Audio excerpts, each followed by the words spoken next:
Buenos días. Buenos días, profe. Continuamos entonces con el módulo de convección. ¿Ya pueden ver mi pantalla? Sí, profe. Sí, profe. Bueno, entonces, todo esto ya lo vimos, ya somos expertos en eso. Bueno, la clase pasada terminamos en este diagramita, donde les hablé de la capa límite, que ya todo lo copiaron. La capa límite y la subcapa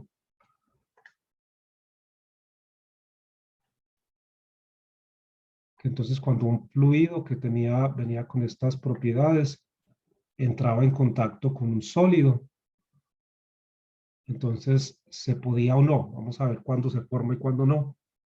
Una capa límite, que es esta capa, desde la interfase hasta la línea azul. Todo esto la capa límite. La capa límite, de pronto aquí puede ser, no es la rayita azul. La capa límite es toda la zona, ¿sí? Desde la interfase, donde el fluido toca al sólido, hasta la línea azul. Todo esto es la capa límite. Y que hay tres capas de límite: de velocidad, de temperatura, de concentración. Cada una tiene un espesor diferente. El espesor de la capa límite también varía con X generalmente, ¿cierto? Este es el eje X. Entonces también mire que no es un espesor constante, varía con X. Lo importante entonces de la capa límite, que es toda esta zona, es que las propiedades, estas tres propiedades que trae el fluido dentro de la capa límite se alteran. Por fuera de la capa límite, las propiedades son estas tres mismas. Y justo donde la primer capita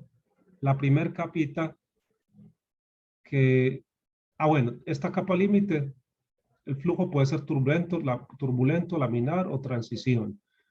Y justo la primer capita que toca el sólido se llama la subcapa laminar, que como su nombre lo dice, entre el sólido y entre la línea roja y la línea naranjada, entre la línea roja y la línea naranjada, es la subcapa laminar. El régimen de flujo dentro de esa zona siempre es laminar. Bueno, por cuestiones matemáticas no se usa la igualdad, sino para que los métodos matemáticos converjan, se pone este punto 99, que es casi 1, ¿cierto?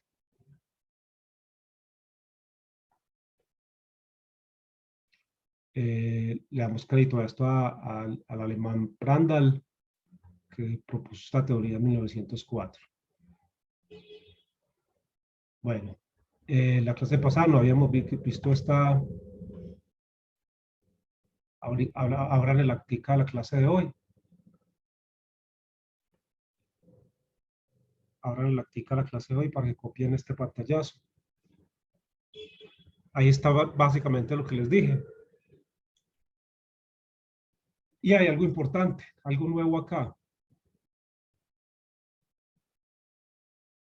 Para que la capa límite se forme, porque les dije que había veces que no se formaba,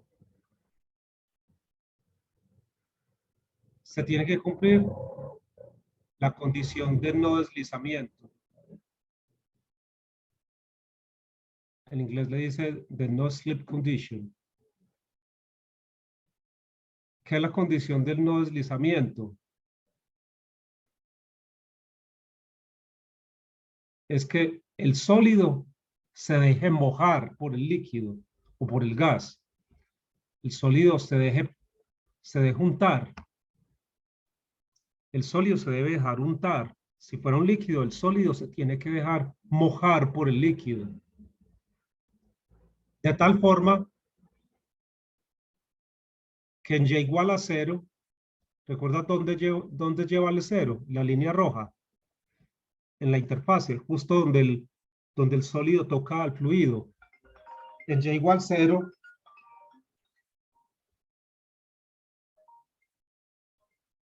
la velocidad Me disculpa un momento, por favor. ¿Aló? John, ¿cómo estás? Bien, ¿y vos?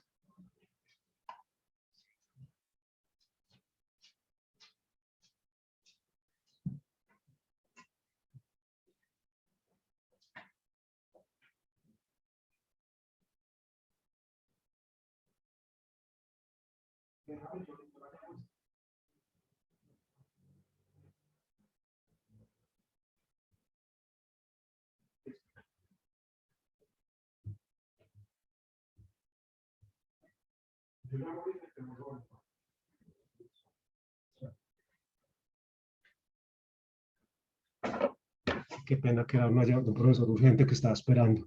Bueno, entonces, para que la capa límite se forme, entonces el fluido se tiene que dejar untar. El sólido se tiene que dejar untar. Entonces, la velocidad del fluido, justo donde el fluido toca el sólido, es la misma velocidad que tenga el sólido. Entonces, en esto que les estoy señalando aquí, V sub S es la velocidad que tenga el sólido. El sólido puede que esté quieto o el sólido puede que se esté moviendo, ¿cierto? Entonces lo ponemos en general, V sub S, la velocidad del sólido. Entonces, cuando se cumple la condición del no deslizamiento, en Y igual 0, la capita de fluido que está tocando al sólido tiene la misma velocidad del sólido. Entonces, la capita del fluido que está tocando al sólido, o sea, en Y igual 0, tiene la misma velocidad del sólido. V es la velocidad del fluido. V sub S es la velocidad del sólido. Entonces, el sólido se tiene que dejar untar del fluido. ¿Entendieron eso?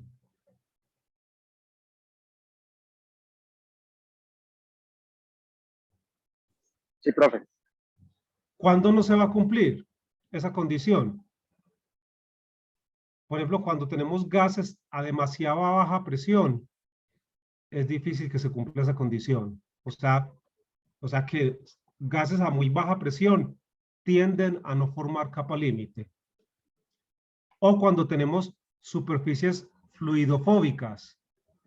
Por ejemplo, si usted tiene una superficie y la hace hidrofóbica, ¿qué es una superficie hidrofóbica? ¿Quién me dice? ¿Qué es una superficie hidrofóbica? Que repele el agua. Repele el agua. Entonces, una superficie hidrofóbica no va a formar capa límite con el agua. Porque la superficie no se deja mojar por el agua. ¿Cierto? Entonces, superficies altamente, por eso pero no lo puse hidrofóbica para que quedara genérico, fluidofóbicas. Superficies que no se dejen untar por el sólido, por el fluido. Si la superficie no se deja untar por el fluido, entonces no se forma capa límite. Por ejemplo, si usted tira mercurio líquido, usted lo tira sobre el mesón, ¿se formará capa límite o no se forma capa límite?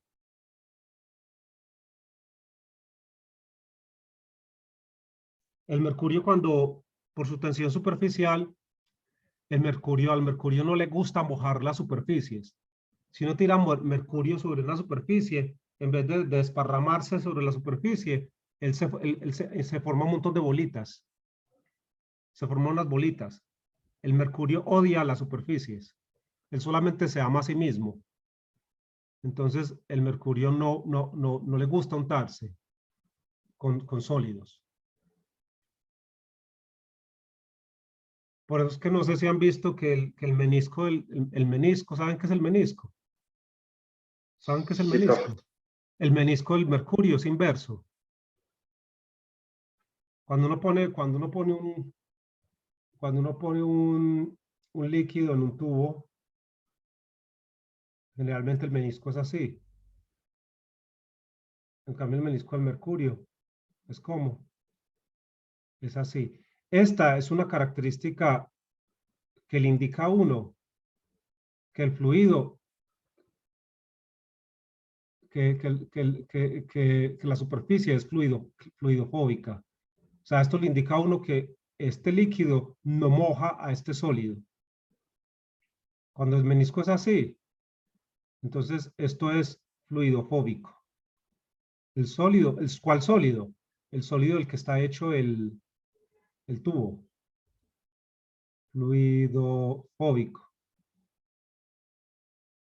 Entonces, cuando tenemos un sólido fluidofóbico, no se forma capa límite.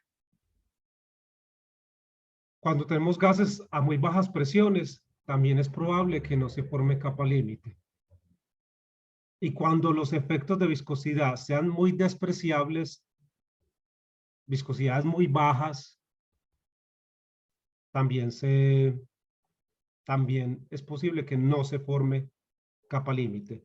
Entonces, la capa límite es una teoría muy importante, pero hay que tener cuidado con estas circunstancias en las cuales no se forma la capa límite. ¿Queda claro? Sí, profe. Bueno. Porque hay veces que queda uno con la falsa idea de que la capa límite es universal, de que la capa límite siempre se forma. No, ahí les estoy mostrando las condiciones en las cuales no se forma capa límite. En el resto de condiciones, cuando ustedes vean que el fluido se desparrama, moja la superficie, uno dice aquí es probable que se vaya a formar capa límite. Cuando se forma capa límite, esto casi no lo tienen los textos, Prandtl asumió que lejos de la capa límite, el flujo se comportaba como flujo no viscoso, inviscid flow, lejos de la capa límite.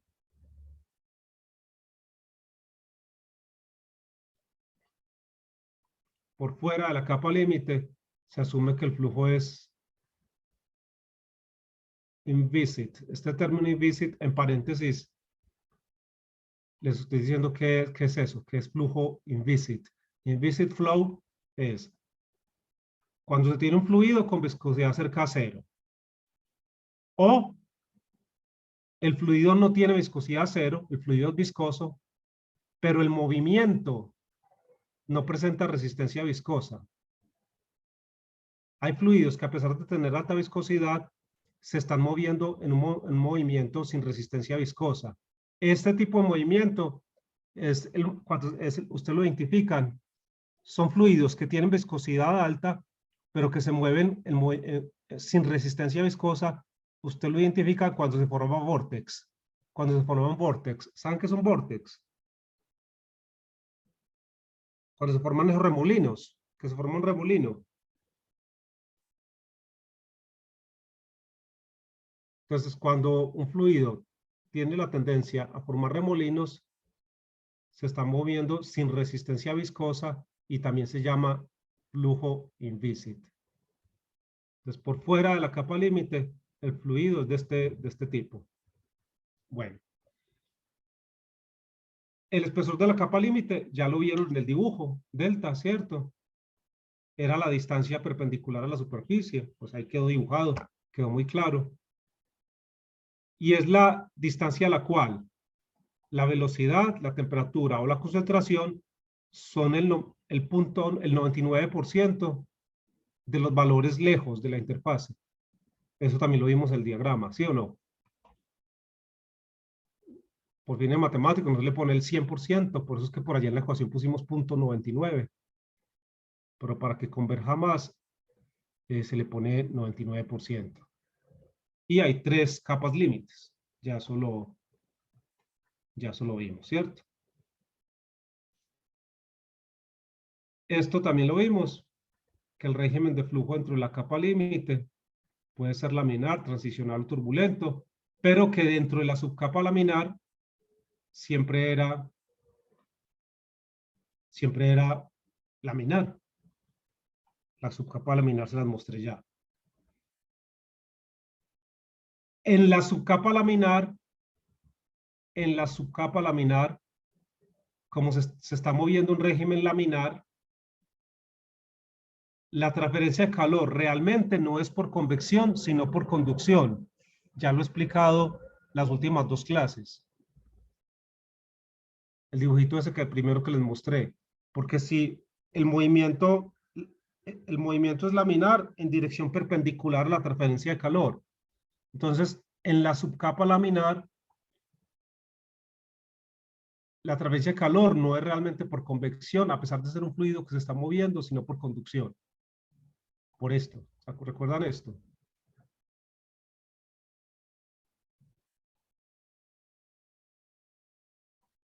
Si el fluido está moviendo en capitas, en flujo laminar, perpendicular a la transferencia de calor, esta transferencia de calor no es por convección, sino por conducción, porque se está moviendo en capitas ordenadas perpendiculares a la transferencia de calor.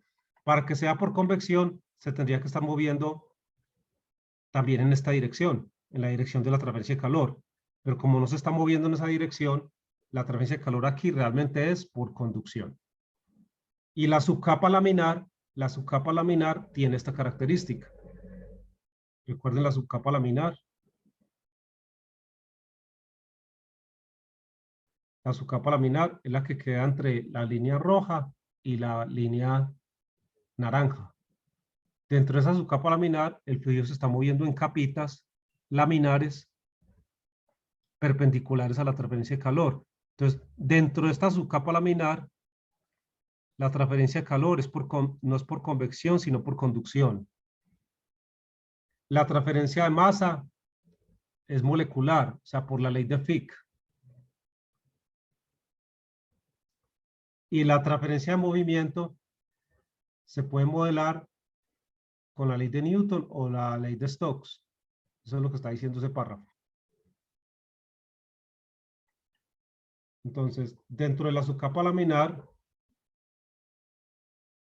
es importante que copien eso.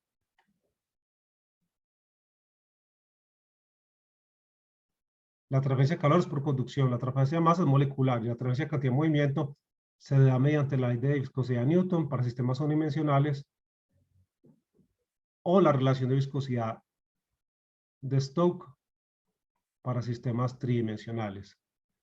¿Se acuerda que la relación de viscosidad de Stokes es simplemente la ley de Newton aplicada a sistemas tridimensionales? Porque la ley de Newton él la postuló fue para sistemas unidimensionales. La ley de la viscosidad de Newton. Para sistemas unidimensionales. Stokes la extendió a sistemas tridimensionales. ¿Copiaron eso de ese parrafito? Sí, profe.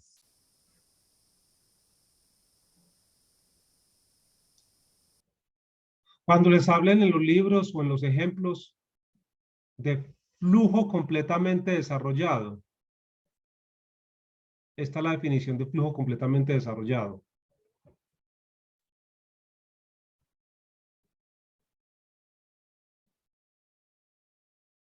Es un flujo en el cual la velocidad no cambia en la dirección del flujo del fluido, porque aquí la tenemos en X.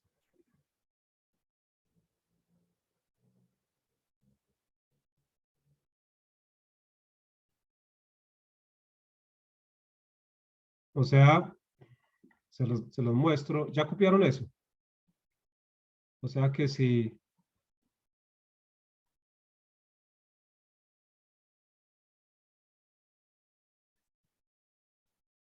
este flujo, mire que este es X, si ven X es en esta dirección y este es Y. Si este flujo está completamente desarrollado, yo me paro en un Y, me paro en un Y fijo. Y si empiezo a variar X, la velocidad me tiene que dar la misma. La velocidad en X a un Y constante no cambia. A otro Y puede que sí cambie. A otro Y constante empiezo a variar X. Y si empiezo a variar X y la velocidad no me cambia, quiere decir que el flujo está completamente desarrollado. Esa es la definición de flujo completamente desarrollado. Es una definición. Un flujo completamente desarrollado es un flujo que no cambia en la dirección X, cuya velocidad no cambia en la dirección X a un Y constante. A un Y constante. De pronto la voy a poner esa condición de a Y constante.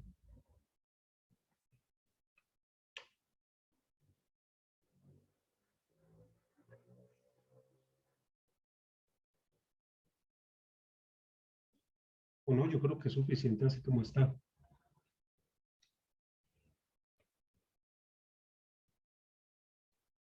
Pongámoslo aquí. Con Y constante, pongámoslo. Y constante. Con Y constante. Const.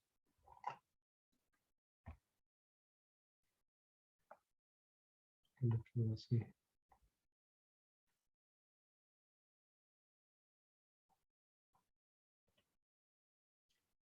Entonces, manteniendo Y constante, el flujo no cambia con X. Eso es un flujo completamente desarrollado. Y para que se les quede en sus cuadernos algo bonito, este es el dibujo clásico de la capa límite de velocidad. Para velocidad, cópienlo y lo ponen en el acta de la clase de hoy. Entonces, en esta nomenclatura, la velocidad es U, en vez de V es U infinito, en este libro. Es U infinito. Entonces miren que dentro de la capa límite,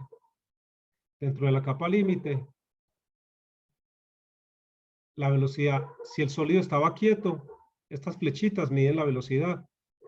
Justo en la línea roja, la viscosidad, la velocidad era 0, si el sólido está quieto. El fluido tiene la misma velocidad del sólido. A medida que me alejo del sólido, que está quieto, el fluido empieza a moverse a diferente velocidad hasta que llegó donde termina la capa límite.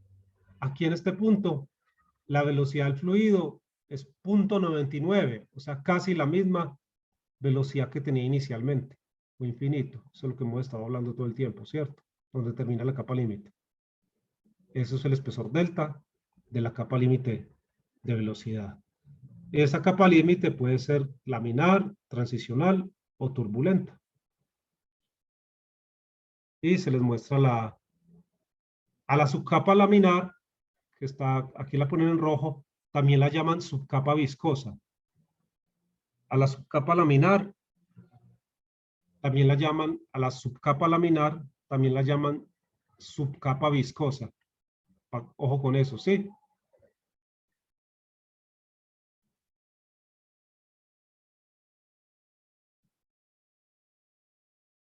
Bueno, aquí tenemos las otras dos capas límites. La capa límite térmica. Entonces, mire que justo donde termina la capa límite, aquí, ya la temperatura, que es la longitud de esta rayita, se vuelve T infinito, ¿cierto? Entonces, a partir de ahí, a partir de aquí, la temperatura va a ser siempre T infinito. Y esta es la capa límite de concentración. Donde termina la capa límite, la concentración se vuelve CSU infinito. Entonces, copien esos dibujitos también para su cuaderno.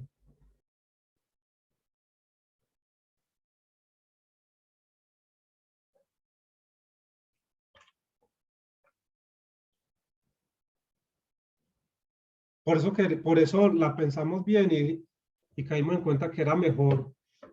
Porque la clase presencial, ¿cómo lo hemos manejado? La clase presencial hemos manejado esto con los estudiantes, le damos en foto a la pantalla con el celular. Entonces dijimos, no, para esto realmente, ustedes aquí lo ven con mayor calidad, lo ven con mayor nitidez, se ve mejor en la clase virtual. Normalmente en la clase presencial ponemos a los estudiantes a que tomen foto con el celular. ¿Por qué nunca volvimos a enviar estos documentos en forma digital? Porque los volvían de colección ni los volteaban a ver. No iban a clase y tampoco los volteaban a ver. Entonces, como para que forzarlos a que ustedes hagan el esfuerzo juntos con el profesor de que revisemos el documento. Porque entonces enviamos el documento digital, ustedes ni lo leían y perdíamos el tiempo con eso. No, la labor docente se perdía. Bueno, ¿ya lo copiaron?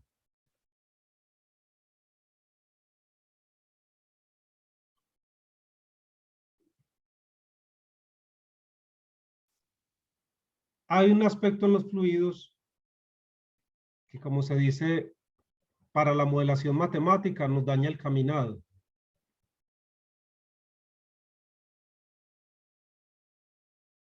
Y se llama el arrastre. Casi todos los sistemas, o casi todos los muchos sistemas, se pueden modelar matemáticamente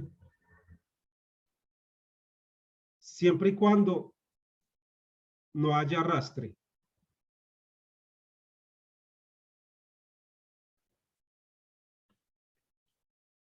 Si hay arrastre, se cae la modelación matemática.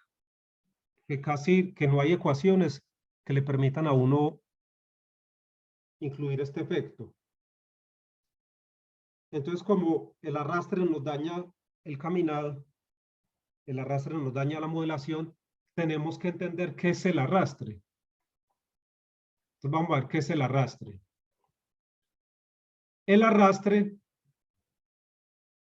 es el fenómeno en el cual, miren el fluido se está moviendo en esta dirección.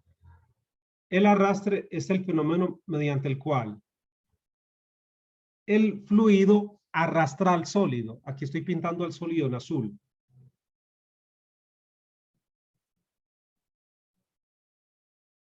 El arrastre es el fenómeno por el cual el fluido arrastra al sólido. O sea que, debido al arrastre, este sólido se va a mover. ¿En qué dirección se está moviendo el fluido?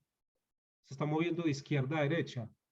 Entonces, debido al arrastre, este sólido se va a mover también de izquierda a derecha. ¿Y por qué se mueve este? Entonces, eso es el arrastre. El fluido arrastra al sólido, que en este caso es el azul. ¿Y por qué se debe? ¿A qué se debe ese arrastre? Hay dos tipos de arrastre. Arrastre por fricción y arrastre por presión.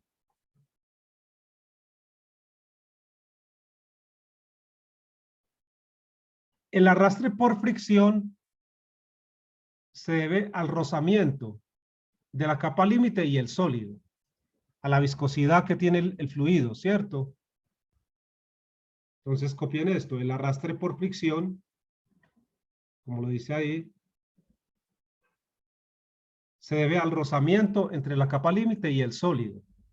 Por lo tanto, está determinado por la viscosidad del fluido. Este arrastre por fricción se presenta en cuerpos fluidodinámicos. Por ejemplo, cuerpos aerodinámicos o cuerpos hidrodinámicos. ¿Un cuerpo aerodinámico cuál es? El ala de un avión. ¿Un cuerpo hidrodinámico cuál es?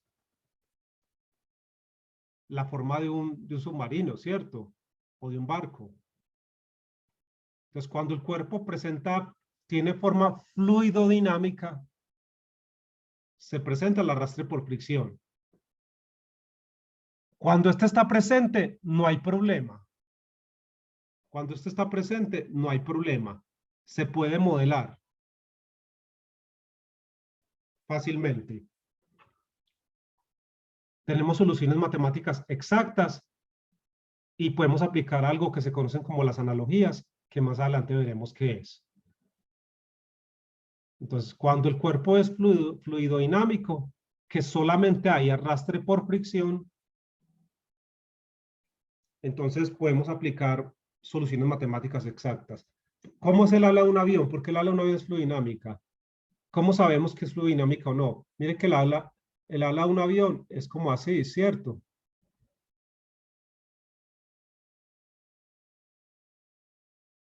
Entonces, cuando el frente de choque es donde el sólido toca el fluido. Entonces, si por aquí va el aire, mire que el aire entra suavecito, y se desvía. Entra suavecito. Entonces, cuando un cuerpo es fluido dinámico, su encuentro con el fluido es suave. ¿Sí lo ven? Es suave. Cuando un cuerpo es fluido dinámico, su encuentro con el fluido es suave.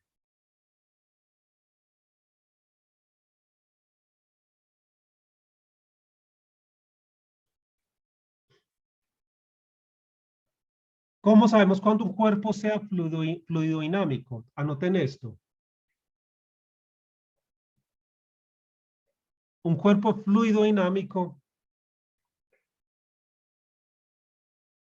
o copiémoslo acá.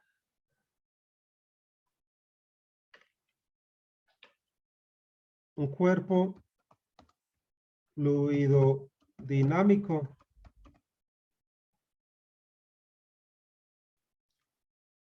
evita superficies perpendiculares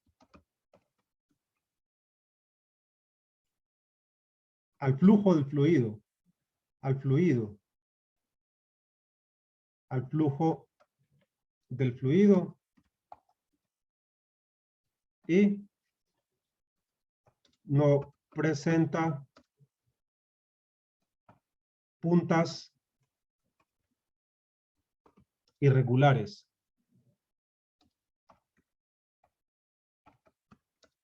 Que perturben al fluido, Eso es un cuerpo fluidodinámico.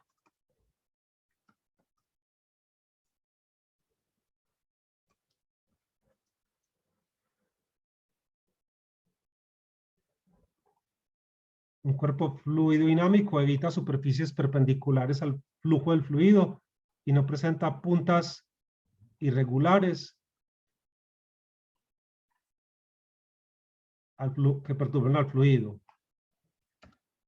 Por esto, el flujo del fluido es suave.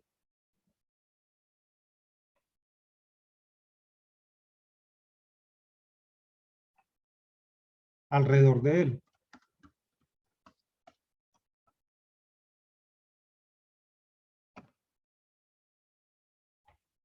¿Les quedó claro que es un cuerpo fluidodinámico?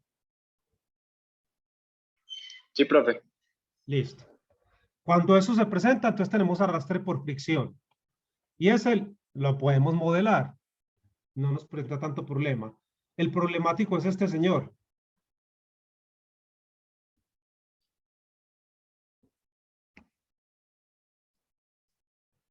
Y este arrastre por presión, entonces es lo contrario al anterior. Se presenta el arrastre por presión, se presenta en cuerpos no fluidodinámicos. Entonces, ¿qué van a ser cuerpos no fluidodinámicos? Los contrarios al anterior. Son cuerpos con superficies perpendiculares al flujo y con puntas. Entonces, miren este ejemplo. Mire que toda esta superficie, ¿sí la ven?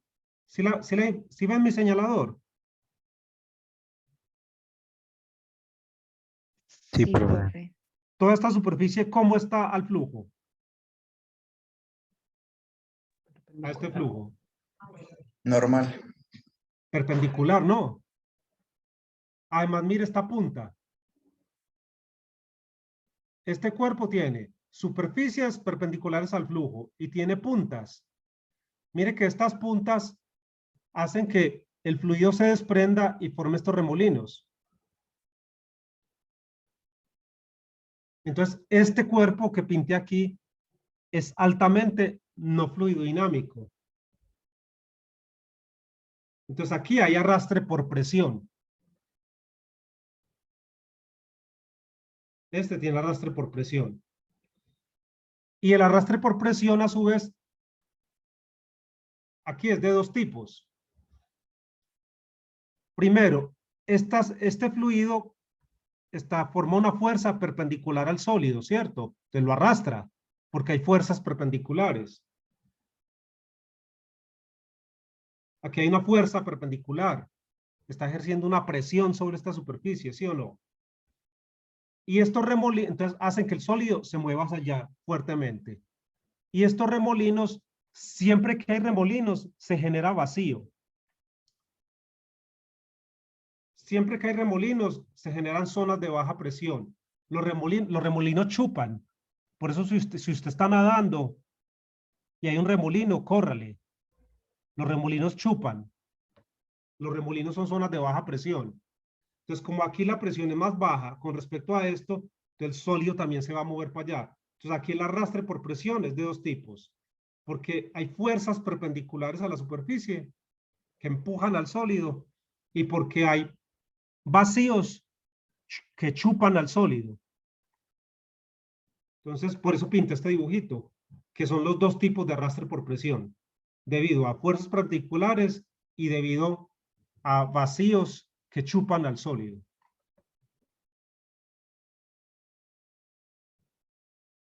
De hecho, voy a colocar esto. Se debe al empuje causado por superficies perpendiculares a la velocidad del fluido. Entonces, fuerza de empuje. O sea, la que está presentando acá, ¿cierto? En toda esta superficie, una fuerza de empuje. Y o al desprendimiento de la capa límite. Mire que la capa límite aquí se desprendió. La capa límite aquí se desprendió. Y formó remolinos.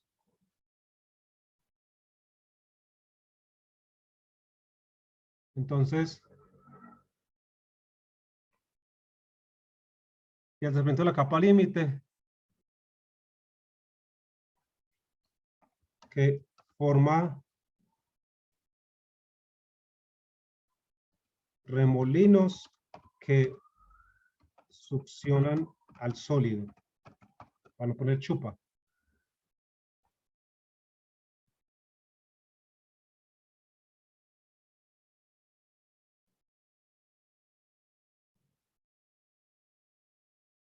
Voy aquí, voy a poner aquí, voy a mover esto para acá, para que nos quede más bonito. Esto queda más bonito así.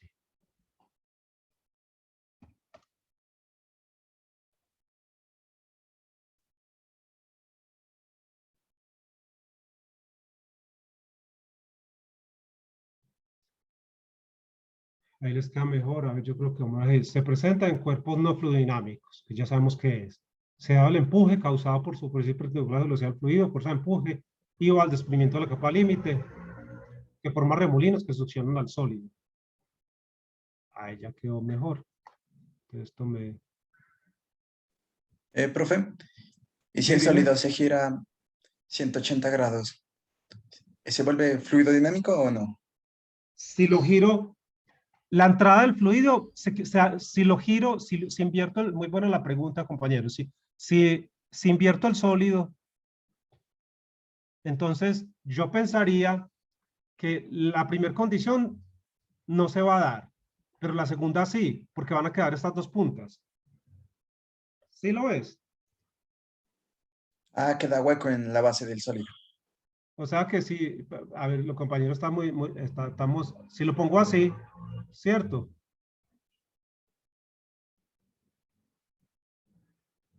Entonces, no va a haber la primera condición, pero aquí en esta punta se va a desprender la capa límite.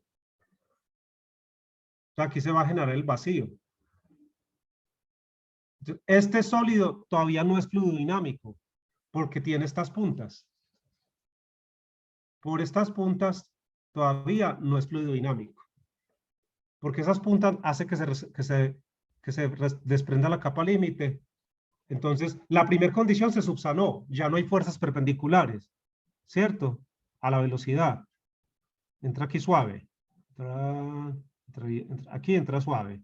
Pero con estas puntas se separa y forman remolinos. Todavía no ha subsanado la segunda condición.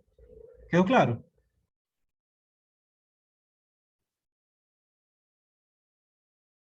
Entonces, lo del Profe, arrastre sí. es importante porque cuando hay arrastre por fricción, generalmente podemos modelar matemáticamente. Cuando hay arrastre por presión, que son de estos dos tipos, generalmente no podemos modelar matemáticamente. Entonces aquí se nos presenta un problema muy grande en la ingeniería química. Porque la mayoría de sistemas en la ingeniería química son de este tipo. Profe, una pregunta. Sí, dime. ¿Y si el fluido es turbulento, entonces los sólidos en su mayoría son fluidos dinámicos? Ah, no, ya, no depende del sólido. No depende del régimen del flujo. Que el sólido sea fluidodinámico o no, no depende del régimen de flujo que tenga el fluido. Es de la forma específica del sólido, ¿sí? Ah, listo, profe. La mayoría de los sistemas en ingeniería química son de este tipo. Los sistemas en donde solo hay arrastre por fricción son de interés de los diseñadores de aviones y de barcos, ¿cierto? O sea, los diseñadores de aviones y de barcos y de submarinos y de balas y de misiles están muy interesados en tener sólidos fluidodinámicos de este tipo. En ingeniería química no nos interesan estos sólidos, nos interesan estos. Porque nosotros queremos generar turbulencia, queremos generar caos, porque queremos agitar, porque si generamos turbulencia, se nos mejora la transferencia de masa, se nos mejora la transferencia de calor. Entonces los libros hacen un énfasis exagerado en esto, cuando la aplicabilidad práctica de esto en la ingeniería química es poquita. Pero los libros hacen mucho énfasis en esto, no pensando en la aplicación, sino pensando en que los sistemas en los cuales solo hay arrastre por fricción se pueden modelar matemáticamente muy fácil. En cambio, los sistemas en donde hay arrastre por presión no se pueden modelar o la modelación es compleja. ¿Quedó claro eso último? En la ingeniería química nos tenemos que acostumbrar a estos, al arrastre por presión. ¿Qué es el más complejo? El que no se puede modelar o la modelación es muy compleja. ¿Copiaron esto en el acta de la reunión de hoy? Sí, profe. Listo.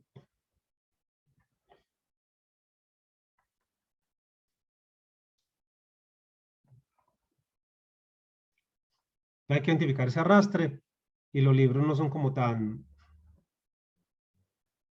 claros con esto. Esta tablita se me partió y no quiero que se me parta. A ver cómo hago para que no se me parta. La voy a pasar a otra hoja.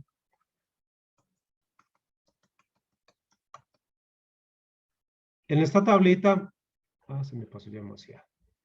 Les voy a presentar un resumen.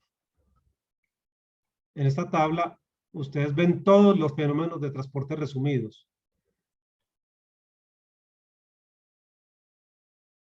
Cópienla, por favor. Ojo con las flechitas. Y con las ecuaciones. Ahí están resumidos los fenómenos de transporte.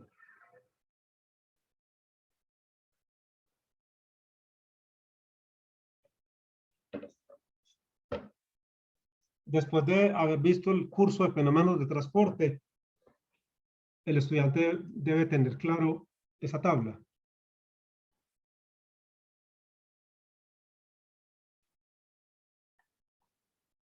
¿La recuerdan?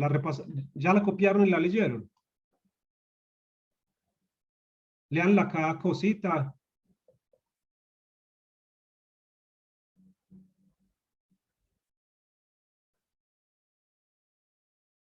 Entonces, ¿qué hay en esta tabla? Lo que dice el título. Ecuaciones características de los fenómenos de transporte, de todos. Los fenómenos de transporte son tres: calor, masa y movimiento, ¿cierto? Por eso este es el fenómeno y este es el mecanismo. Y cada fenómeno tiene un mecanismo. Pongamos el calor. El calor se transmite por ¿cuáles mecanismos? Conducción. Y la ecuación o la ley que lo describe es la ley de Fourier. Ya lo sabemos, ¿cierto? El calor se transmite por el mecanismo de conducción y la ley que lo describe es la ley de Fourier, que ya todos la conocen. ¿El calor tiene mecanismo molecular? No. ¿El calor tiene mecanismo laminar? No. ¿El calor se transmite por convección? Sí. ¿Cuál es la ley que lo describe? La ley de enfriamiento de Newton, que la ponen así, pero recuerden que está la forma integrada, que tiene condiciones. ¿Sí o no? ¿El calor se transmite también por radiación? Sí. ¿Cuál es la ley que lo describe? La ley de Planck. Véala ahí. Entonces ya saben leer la tabla. La masa ¿se transmite por conducción? No. ¿Se transmite en forma molecular? Sí. ¿Cuál ley lo escribe? La ley de Fick, la primera ley de Fick. Véala acá. ¿La masa se transmite en forma laminar? No. ¿La masa se transmite por convección? Sí. ¿Cuál ley lo describe? No tiene nombre. ¿Qué hicieron los autores? Pues si el calor molecular por convección era así, entonces copiaron esta fórmula. Copiaron la ley de enfriamiento de Newton. Recuerden que este en SUA, ustedes están viendo masa, ¿no? Ya esto lo vieron. ¿Sí o no? Sí, profe. Ya lo vieron, ¿cierto? Aquí puedo poner K sub C o K sub Y o K sub P, dependiendo de qué concentración ponga. Y este es el flux, ¿cierto? Esto es moles por unidad de área. O sea que aquí, es como que esta área lo hubiera puesto abajo. Este es, aquí, el área está metida aquí. Entonces, mire que son casi idénticas. ¿El movimiento se puede transferir por convección? Sí. ¿Cuál es la ley que lo describe? Esta, que no tiene nombre.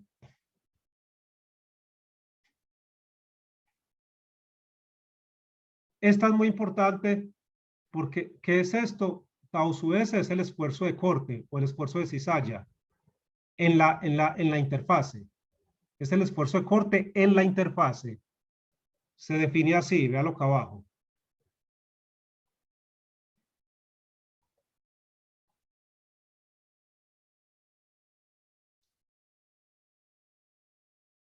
Este C sub F es el coeficiente de fricción pelicular.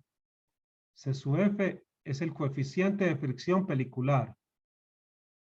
Rho es la densidad. Esto es V infinito, la velocidad del fluido, lejos de la interfase, al cuadrado dividido 2.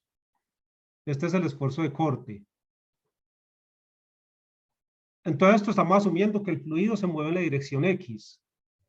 Entonces, el esfuerzo de corte es la fuerza en la dirección X, que es la misma dirección del fluido dividido por el área.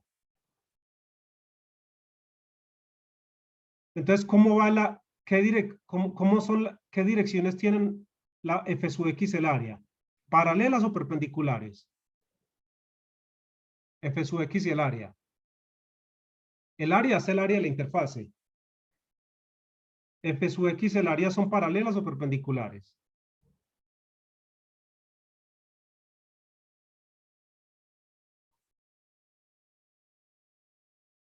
F sub X el área.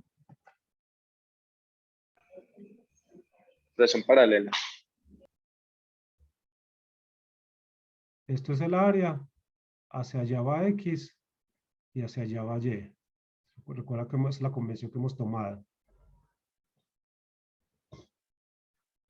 Entonces, F sub X es paralela con el área. ¿Por qué hago eso importante? Porque fuerza sobre área que da presión. O sea, el esfuerzo de corte tiene unidades de presión porque es fuerza sobre área, pero no es presión. Porque la fuerza está paralela al área. La presión sería F sub Y sobre el área. ¿Cómo son F sub y y el área? Son perpendiculares. Son perpendiculares.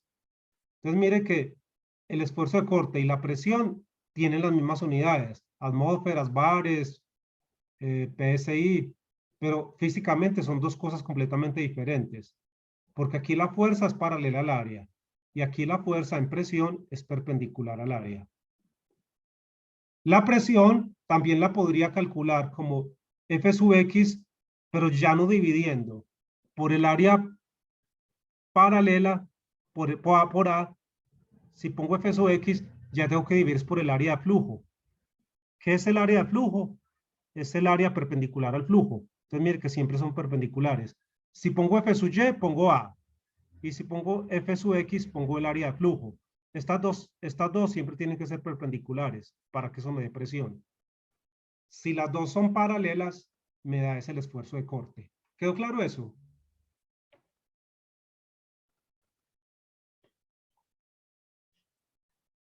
Entonces, esta ecuación que describe la convección para la transferencia de cantidad de movimiento no tiene nombre, pero esto es todo fluidos. Por aquí tiene que arrancar el curso de fluidos. Y este es el C sub F, que es el coeficiente de fricción pelicular. O le llaman también el coeficiente pelicular solamente. Skin friction coefficient. Skin friction coefficient.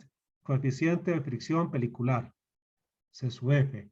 Todas estas leyes son empíricas, no se deducen. Todo esto es empírico. Entonces, todos estos coeficientes, este coeficiente H, este coeficiente K sub C, este coeficiente C sub F, son empíricos. La conductividad hay que medirla empíricamente. ¿D qué es? ¿Esta D qué es? ¿Cómo se llama?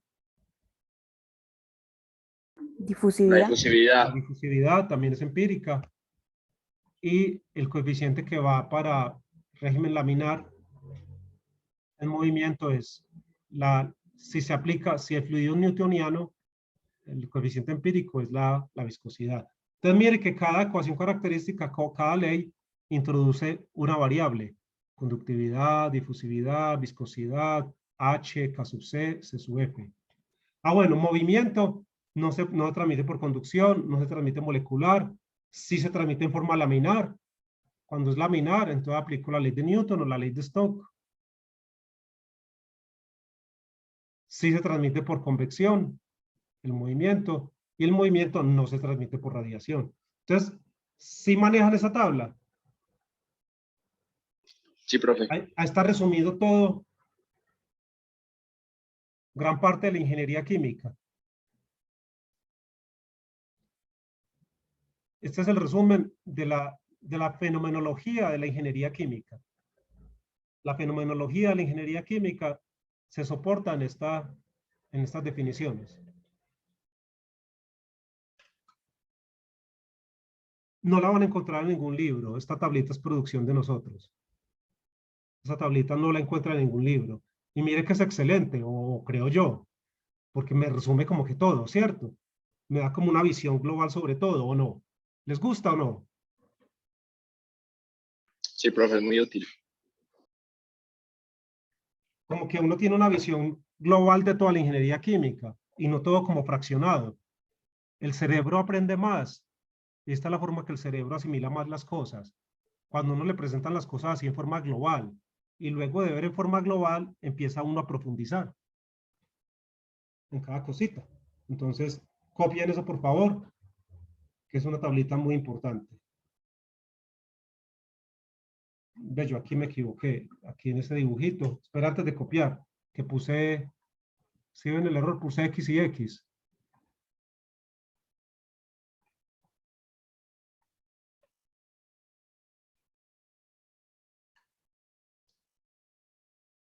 Puse X y X.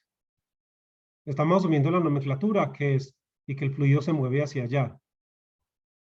Y que el fluido se está moviendo hacia allá.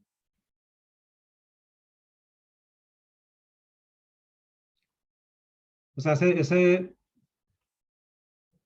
ese dibujito debería quedar asociado a eso a esa figura. ¿Listo? De hecho, sabes que lo voy a copiar aquí.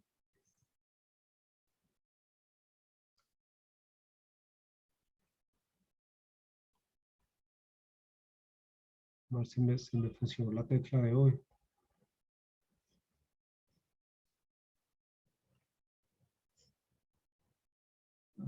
No me está copiando la teclita. Se me dañó el...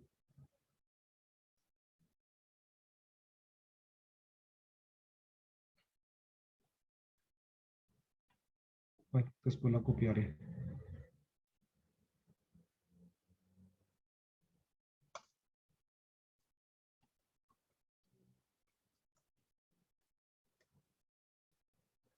No, no está copiando. Entonces, copien por favor ese dibujito. ¿Listo?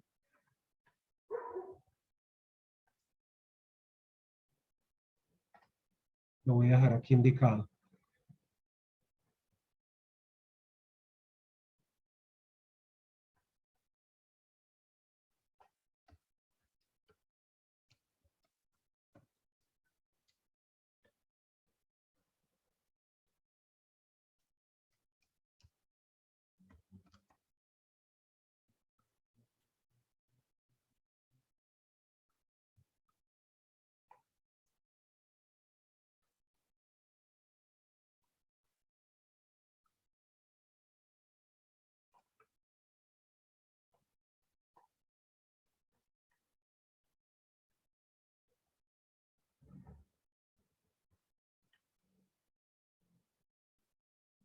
Listo.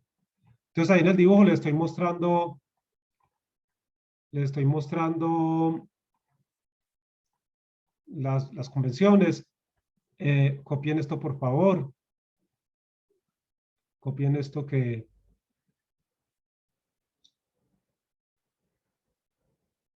Hasta ahí, lo copian en su acta.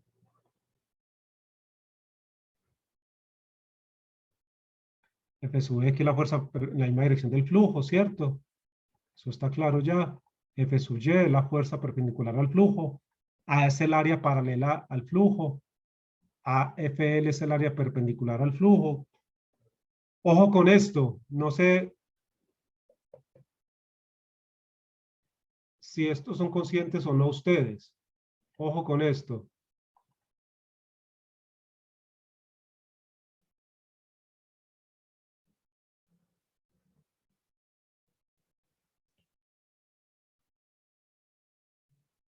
Cuando tengamos flujo dentro de tubos circulares, los que les aparecen tanto en ingeniería química, ese es su F que vimos ya anteriormente, cambia de nombre. Se llama el factor de fricción de Fanning. Este sí lo conocían, ¿cierto?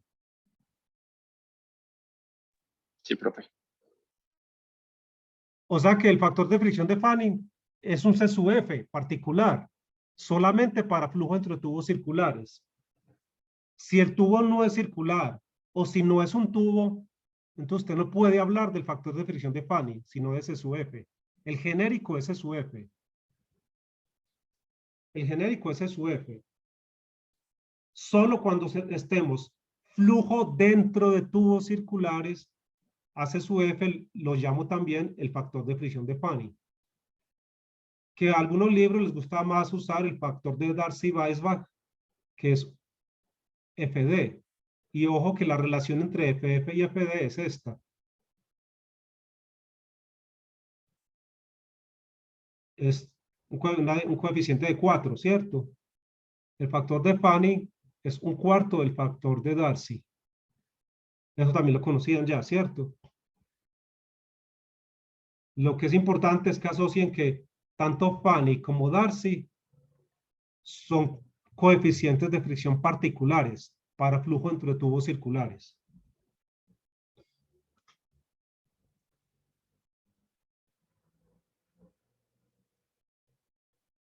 Y si ustedes vieron fluidos correctamente, ustedes en fluidos usaban mucho esta ecuación, ¿cierto? La caída de presión dentro de un tubo. Caída de presión dentro de un tubo circular recto. ¿Sí o no? Sí, profe. Tanto si usan el factor de Fanning o si usan el factor de Darcy. Hay que tener cuidado que en los libros no le ponen el subíndice. No le ponen, generalmente no le ponen la F de Fanning y la D de Darcy, como yo se lo estoy poniendo acá. Pero por la posición de este 2, uno sabe si tiene que usar el Fanning o el Darcy. ¿Sí queda claro eso? Cuando le pongan el 2 acá, entonces uno sabe que tiene que usar el de Fanning. Y cuando le pongan el 2 abajo, sabe que tiene que usar es el de Darcy. Porque repito, los libros no ponen la F ni la D para enredarlo a uno a propósito. Lo reto, porque es que ya no me voy a poner a hacer eso. Yo le aseguro que ustedes en fluidos y en fenómenos veían esto como una ley empírica. Esto no es empírico. Con lo que acabamos de ver en la clase de hoy, esto se puede demostrar. Reto a que me demuestren esto. Reto a que me demuestren esto. A ver, ¿quién es tan berraquito y tan berraquita y me demuestra esto?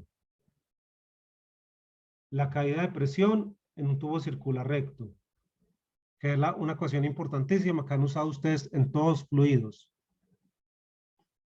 Entonces, lo reto a que lo demuestren.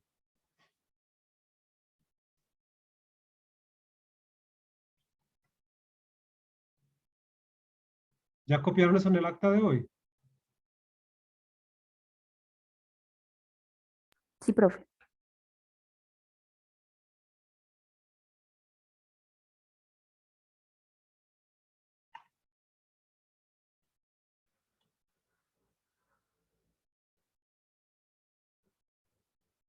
Bueno.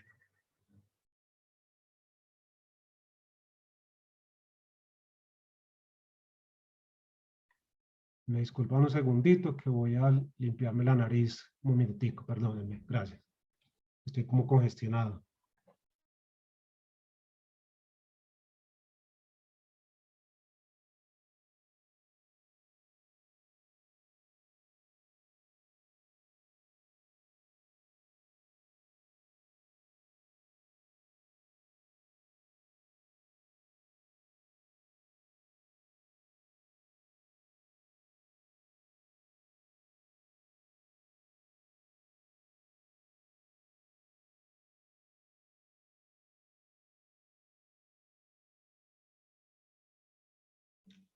Bueno, ya volví. Entonces ahora vamos a pasar, aquí repasamos toda la ingeniería química. Vamos a pasar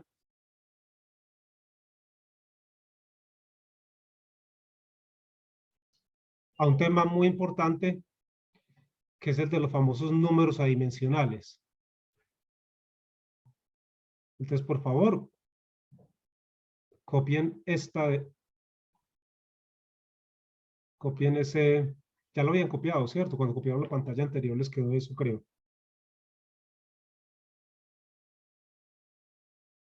¿Para qué sirven los números adimensionales?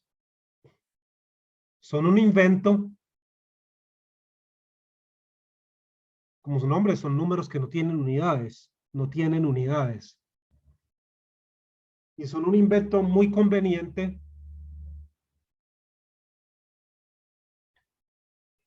por esto.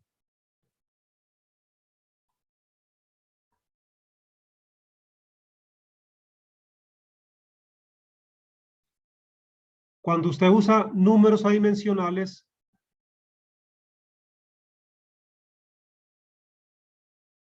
reduce el número de variables que describen a un sistema.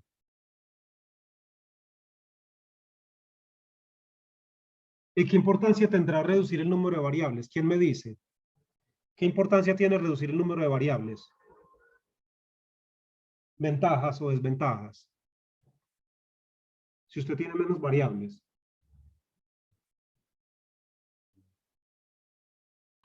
Entre menos variables es en una ecuación diferencial parcial.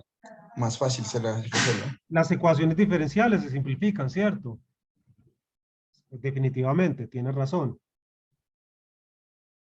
Esa es una, o sea, la complejidad matemática se disminuye. Y la otra es la que está ahí escrita.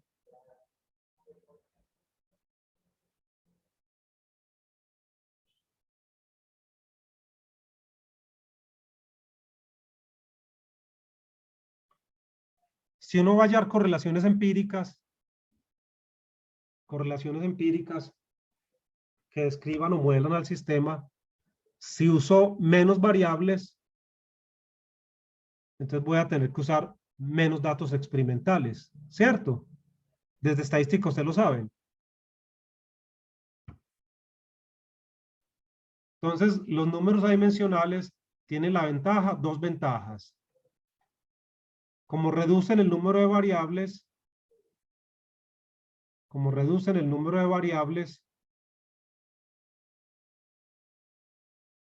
entonces reducen la complejidad matemática y reducen el número de datos experimentales cuando uno quiera hacer una correlación empírica.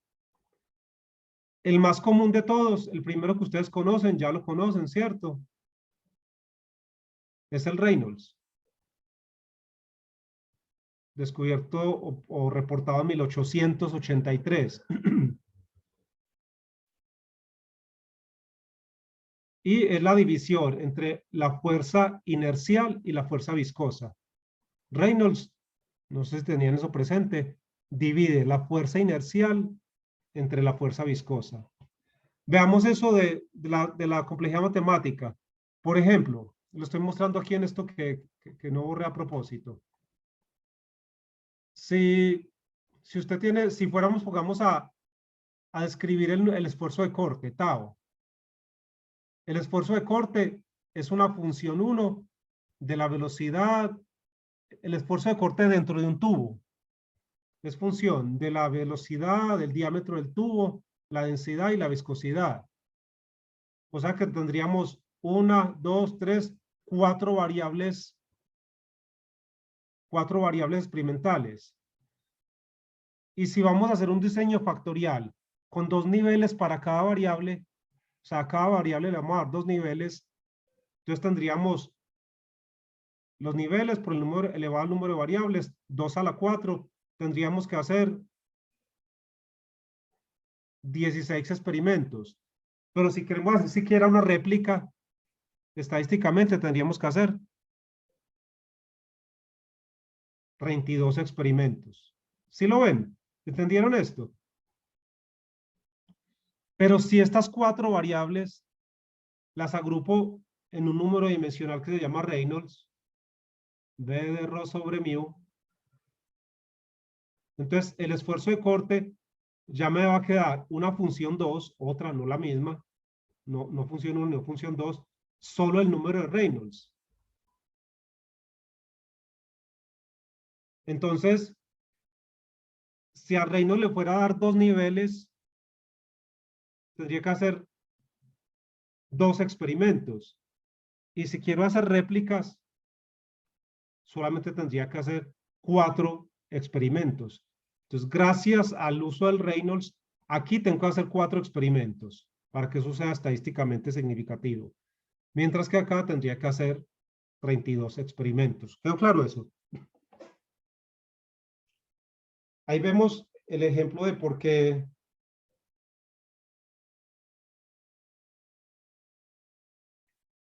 una de las ventajas de los números adimensionales, además de la que mencionó el compañero.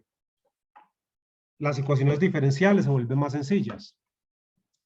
Listo, entonces queda claro eso de los números adimensionales.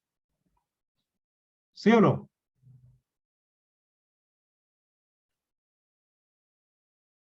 ¿Sí? Sí, ¿En qué profe. estamos? Bueno, entonces, ya que vimos esos números adimensionales, tenemos que ver primero unas definiciones importantes. Por favor, copian esto en el acta de la clase de hoy. Esas.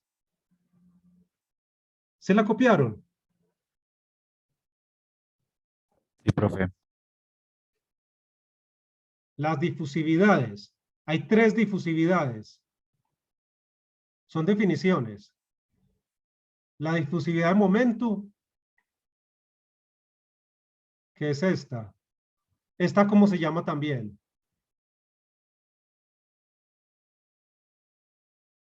La difusividad de momento, esta es la misma viscosidad cinemática. Esta es la viscosidad absoluta o dinámica, mu. ¿Recuerdan eso? Mu es la viscosidad absoluta o dinámica. Esta es la densidad. Si yo divido la viscosidad absoluta por la densidad, me da la viscosidad cinemática. La viscosidad cinemática también se llama la difusividad de momento. ¿Eso lo sabían? No, profe. Listo, pues ya lo saben, ¿no? La otra difusividad es la difusividad térmica. Alfa. Esta sí ya la conocen, ¿cierto? Es K sobre Rho C sub P. Es la difusividad térmica. Y la otra, la difusividad másica, que está en la ley de Fick, en la primera ley de Fick, el DAB o DAM, si es una mezcla. Todas se llaman difusividades y todas tienen las mismas unidades. Longitud al cuadrado sobre tiempo. Por eso se llaman difusividades. Longitud al cuadrado sobre tiempo. Ustedes van a, por favor, tarea, ampliar esta tabla con todos los números adimensionales que puedan.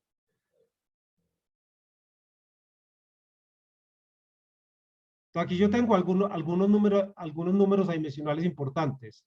Pero recuerdo, tarea, ustedes la van a ampliar. La van a ampliar todo lo que puedan. Voy a ponerla más chiquita. A ver, voy a ponerla más chiquita para que me quepa. Podemos pedirla para la próxima clase aleatoriamente. Aleatoriamente, ¿quién amplió la tabla? Profe, entonces esta tablita pronto sí no la podría mandar. No, cópiala, por eso la estoy poniendo bonita aquí. Es que cuando uno le han tan regalado todo, no solamente ustedes muchachos, yo, Mariana, todos, cuando uno le dan todo como tan piladito, como que a uno no le importa ni valora nada. Entonces por eso nos rehusamos como a mandarles todo esto digital, para que ustedes hagan el esfuerzo de hacer la tabla, de digitarla.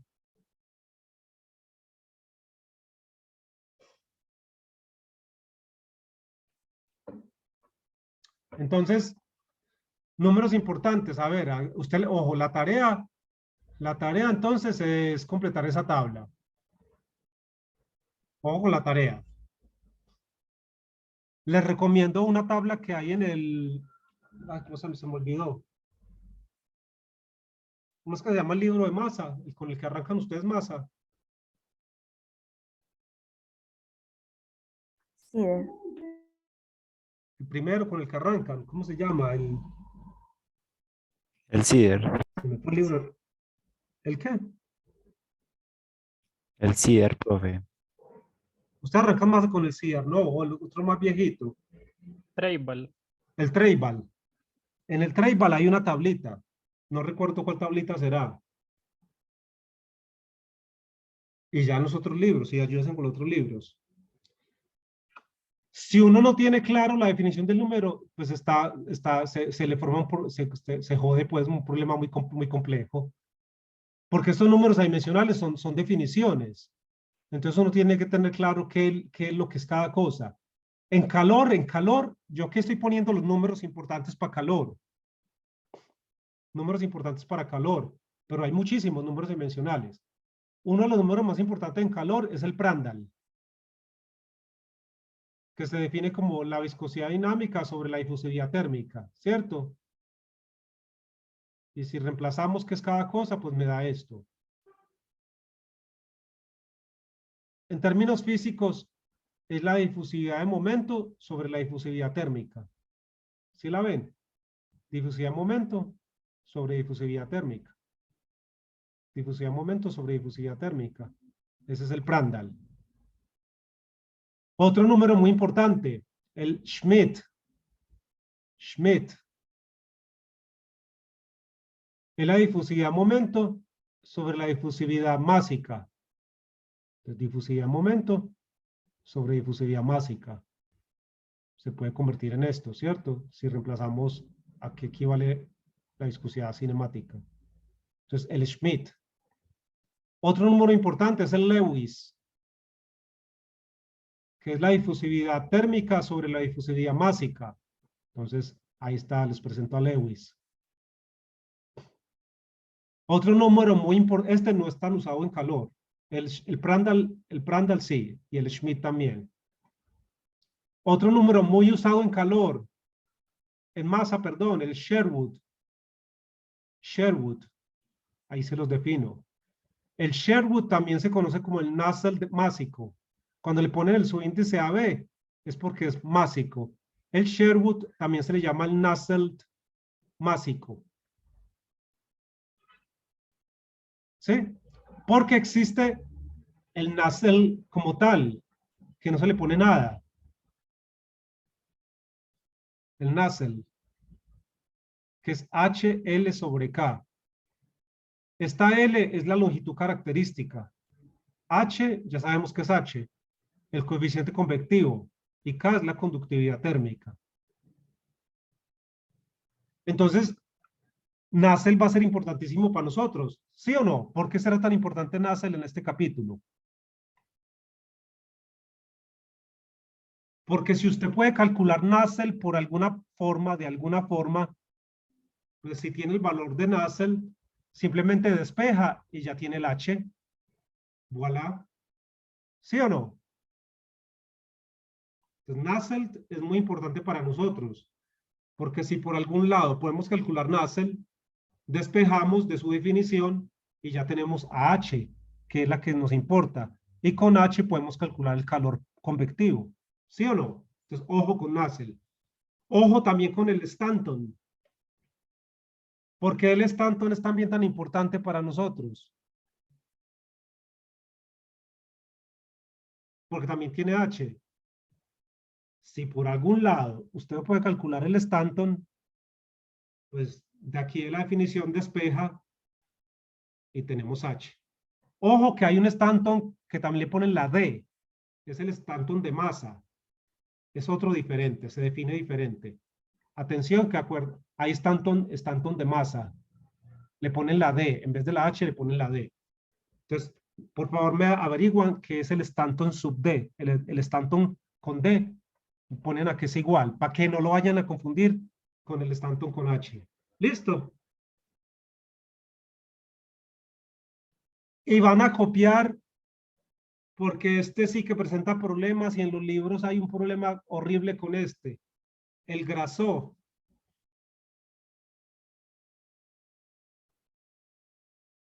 El Grasov. El Grasov siempre lo vamos a tener que usar cuando haya convección natural. Cuando haya convección natural o libre, siempre vamos a tener que encontrarnos con el Grasov. Entonces, el Grasov es un número característico de la convección natural o libre. ¿Copiaron eso? En su acta. Es característico de la convección libre o natural. Se define así. No la van a encontrar en los libros en ningún tan clarita. Esto es valor absoluto. Esas dos barritas que hay es valor absoluto. ¿Quedó claro? Esa barrita es valor absoluto del delta T. ¿Qué es el delta T? Este es su S menos T infinito. Ya sabemos que es cada cosa. Si le da negativo, le quita el negativo porque aquí va en valor absoluto. O también en vez de delta T, podemos usar delta ρ, pero en valor absoluto. Que ve aquí el delta ρ. ¿Quedó claro? Ojo, este Grasov, esto es valor absoluto. Esta L es la longitud característica al cubo. L, longitud característica al cubo.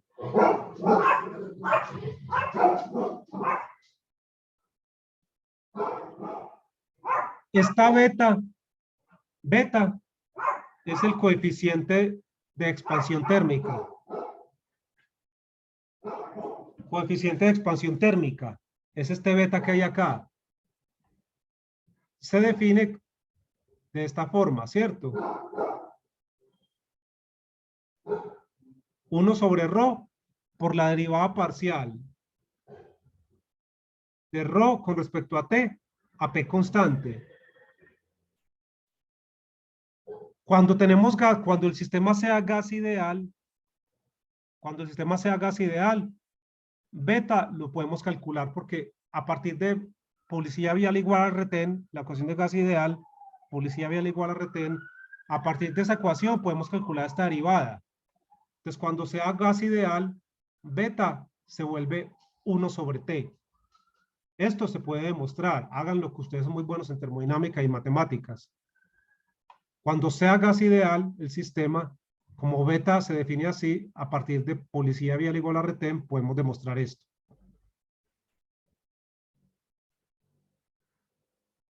Si P es uniforme, beta se puede calcular en forma aproximada así.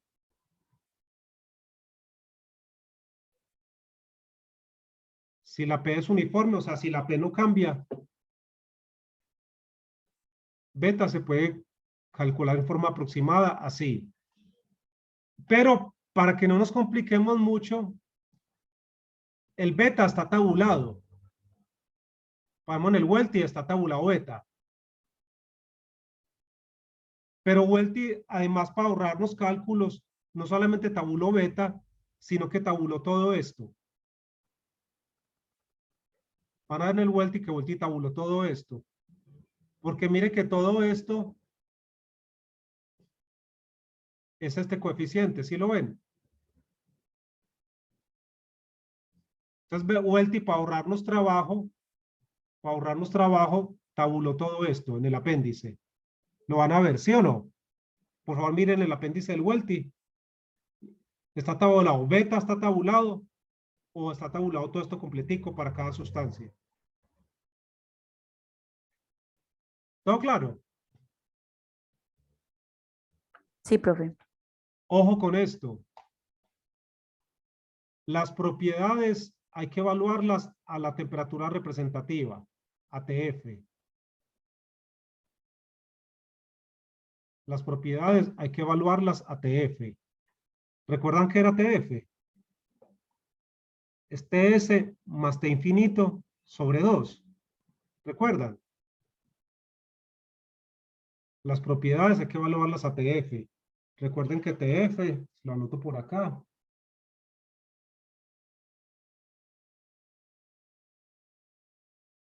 La interfase, el sólido, el fluido, lejos de la interfase, dividido por 2. Eso es TF. ¿Listo? A esta temperatura tiene que evaluar usted las propiedades. O sea que cuando vaya a evaluar, lo vaya a calcular por separadito, tiene que evaluarlo a cada una a esa TF. O si lo va a leer tabulado, va a leer tabulado, ¿a qué temperatura va a leer todo esto? Pues a TF. Listo. Entonces copien esto. Pongan cuidado que en el Welty esto es viscosidad y esto es velocidad.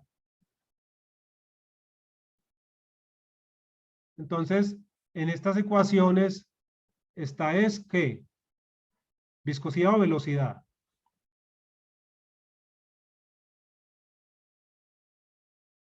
En el grasó. Esta y esta son ¿qué? Viscosidad o Viscosidad, profe. velocidad. Viscosidades. Listo. Ya qué pena, pero le estoy aclarando porque el Welty usa su nomenclatura y se pueden enredar. Esto es viscosidad y esto es viscosidad. No es velocidad, porque hay estudiantes que me han reemplazado aquí por velocidad. Entonces, cero pollito rayado, porque ¿qué hace uno ahí? Esto es viscosidad. Hay estudiantes que me han reportado Grasov negativos Y no pueden dar negativos porque estos son valores absolutos, ¿sí o no? Grasov no puede dar negativo. Entonces, ojo con ese Grasov que siempre aparece en convección natural. Y la tarea para la próxima clase van a agrandar esa tabla para que les quede sirviendo para toda su carrera. Hacen una tabla bien bonita y la agrandan. Yo aquí les puse algunos.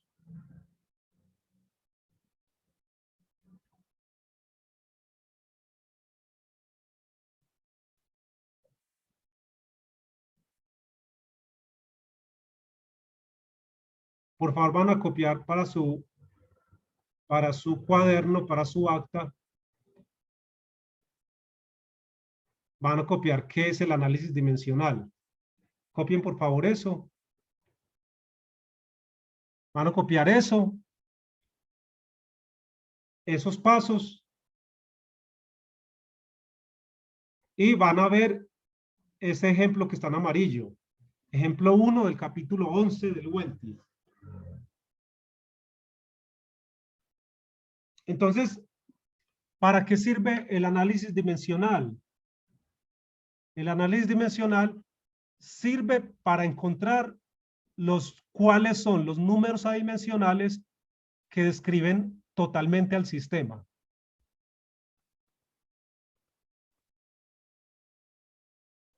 ¿Quedó claro? ¿Qué es el análisis dimensional? Es un método que permite encontrar los números adimensionales que describen totalmente al sistema.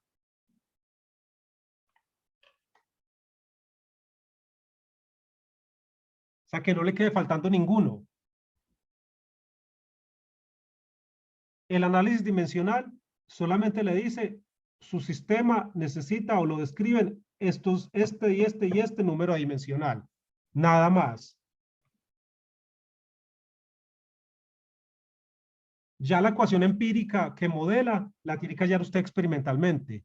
Pero el análisis dimensional solamente le dice cuáles son los números. No le da la correlación matemática entre ellos. ¿Quedó claro eso? Repito, el análisis dimensional le dice a usted cuáles son los números. Nada más. Hasta ahí. El análisis dimensional no le dice la correlación matemática de los números. Esa toca hallarla después. ¿Quedó claro eso? El análisis Sí, profe. dimensional también se conoce como el teorema de Buckingham, como el palacio de Buckingham de los ingleses, o también se conoce como el teorema Pi. Estos son los pasos del análisis dimensional. No voy a entrar en detalles, esto es un análisis estadístico. Aquí vamos a la receta. Esos son los pasos. Y se los aclara este ejemplo del Welty. Entonces, van a leerse esos pasos, van a aplicarlos al ejemplo 11 del Welty, y si tienen alguna pregunta, hablan en la próxima clase. Si no hablan y callan, es porque todo quedó muy claro. ¿Quedó claro? Listo, profe. Aquí hay una cosita, como hay que formar una matriz. Entonces, a esa matriz hay que hallarle el rango. El rango. Entonces, van a buscar en YouTube cómo hallar el rango de una matriz. Porque se les puede haber olvidado a ustedes de álgebra lineal.